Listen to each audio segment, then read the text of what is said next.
আসসালামু আলাইকুম ওয়া রাহমাতুল্লাহি ওয়া বারাকাতুহু।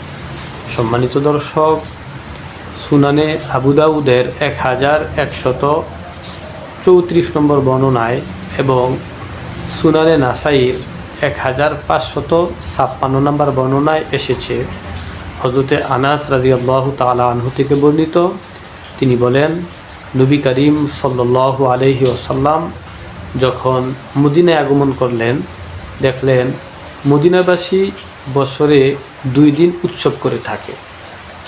তখন নবী করিম সাল্লাল্লাহু আলাইহি ওয়াসাল্লাম তাদেরকে জিজ্ঞাসা করলেন, তোমরা বছরে 2 দিন কেন উৎসব করো? তখন তারা উত্তরে বলল, ইয়া রাসূলুল্লাহ সাল্লাল্লাহু আলাইহি ওয়াসাল্লাম, আমরা জাহিলি যুগ থেকেই এই 2 দিন উৎসব করে আসছি।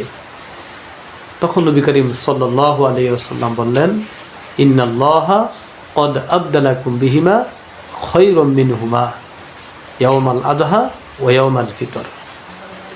অর্থাৎ নিশ্চয়ই আল্লাহ সুবহানাহু ওয়া তাআলা তোমাদেরকে এই 2 দিনের বদলে উত্তম 2টি দিন দান করেছেন।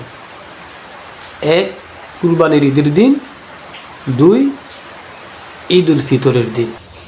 এই হাদিস থেকে স্পষ্টভাবে বোঝা গেল যে আল্লাহ সুবহানাহু ওয়া তাআলা আমাদেরকে এই 2 দিন দান করেছেন ও মুসলিমদের আনন্দ উৎসব থেকে বিরত থাকার জন্য। অতএব আমরা এই 2 দিন অবশ্যই আনন্দ করব, উৎসব করব, তবে অমুসলিমদের রীতিনীতিতে নয়, অমুসলিমদের আনন্দ উৎসবের ন্যায় নয়। হযরতে হাসান বসরি রহমতুল্লাহি আলাইহি বলেন, আম্মা ইয়াউমুল ফিতর ফাসলাতুন ওয়া সাদাকাতুন ওয়া আম্মা ইয়াউমুল আদহা ফাসলাতুন ওয়া নুসকুন। অর্থাৎ ঈদুল ফিতরের মূল আনন্দ হলো নামাজ এবং সদকা, আর ঈদুল আজহার মূল আনন্দ হলো নামাজ এবং কুরবানি করা। অতএব সম্মানিত দর্শক, একজন মুসলমান হিসাবে, একজন মুমিন হিসাবে আমাদের ঈদুল ফিতরের দিন নামাজ এবং সদকা আদায় করা এবং একইভাবে ঈদুল আজহার দিন নামাজ এবং কুরবানি করাটাই আনন্দের বিষয় হওয়া উচিত। অবশ্যই সাথে আমরা আরও যত বৈধ আনন্দ উৎসব আছে তাও করতে পারবো, যা আল্লাহ হালাল করেছেন।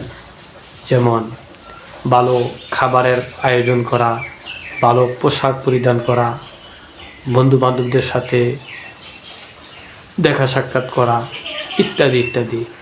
তবে ঈদুল ফিতর এবং ঈদুল আজহার বাহিরে যেসব জিনিসগুলা সীমালঙ্ঘন, গোনা, অন্যায়, জুলুম, নাফরমানি, অবশ্যই ঈদের দিনগুলোতেও তা অন্যায়, অবিচার, জুলুম।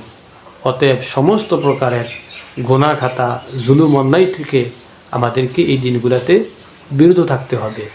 উৎসব বলে, আনন্দ বলে সব করা যাবে না। আল্লাহ বুঝার তৌফিক দান করুক। দর্শক, অবশ্যই ভিডিওটি শেয়ার করে দিবেন। আসসালামু আলাইকুম ওয়া রাহমাতুল্লাহ।